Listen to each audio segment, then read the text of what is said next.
یرید اللہ ان یخفف عنکم، اللہ تو چاہتا ہے تم سے ہلکا کر دے بوجھ.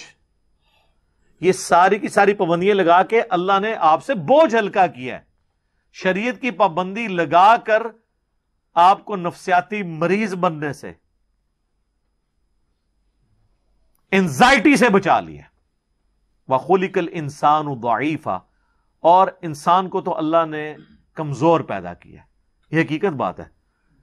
انسان کے پاس صرف ایک چیز ہے جو اس کو سب پہ بھاری کر دیتی، وہ عقل ہے.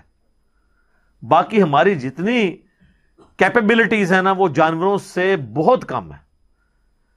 ہاتھی جو ہے نا وہ زمین پہ پاؤں مار کے نا 40 کلومیٹر دور تک نا کمیونیکیشن کر لیتا ہے دوسرے ہاتھی کے ساتھ. 40 کلومیٹر. کتے کی سونگنے کی حساب دیکھ لیں. عقاب کتنے کلومیٹرز اوپر سے اپنا شکار نیچے دیکھ لیتا ہے. تو آپ جانوروں کو ذرا کنسیڈر کرنا شروع کریں، بندہ پریشان ہو جاتا ہے. یہ جو سرخاب آتے ہیں رشیا سے، جب وہاں پہ زیادہ ٹھنڈ پڑتی ہے تو وہ ہمارے سب کانٹیننٹ میں آتے ہیں.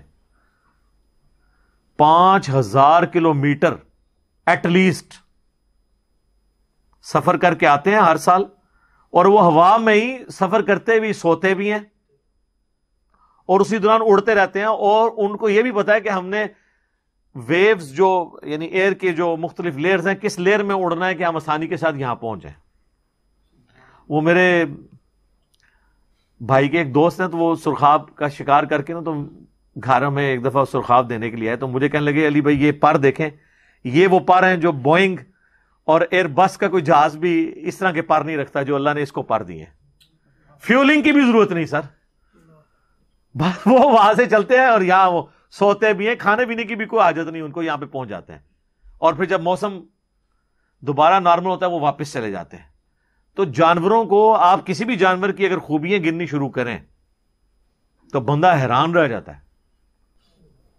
اچھا یہ جانور بھی تو بیمار ہوتے ہیں، ان کو بھی زخم ہوتے ہیں، ٹھیک ہو جاتے ہیں. اور کپڑے اللہ نے ایسے دیے ہیں ان کو کہ بدلنے کی بھی ضرورت نہیں ہے. ہمیں تو کپڑے دھونے پڑتے ہیں، نئے پہننے پڑتے ہیں. اللہ نے پر دیے ہیں، وہ خود بخود ٹوٹتے ہیں، نئے اگتے ہیں.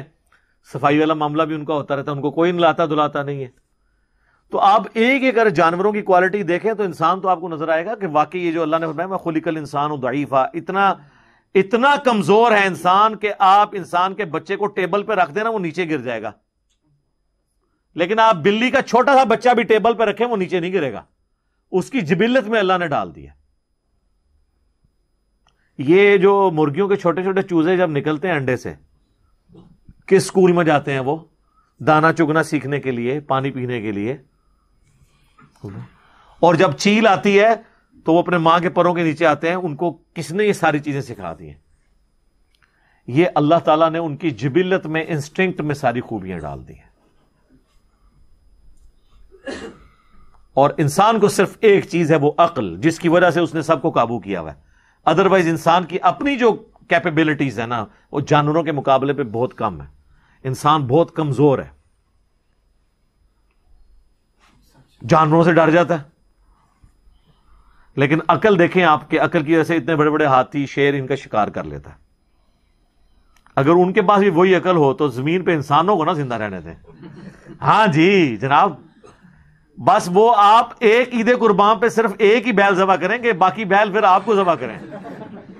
ان کے سامنے ذبح ہو رہے ہوتے ہیں، پھر اگلا پکڑ کے آپ لاتے ہیں ذبح کر دیتے ہیں آپ.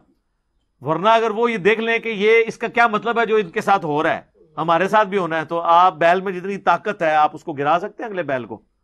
انسان اپنی عقل کی وجہ سے چل رہا ہے لیکن ہے کمزور.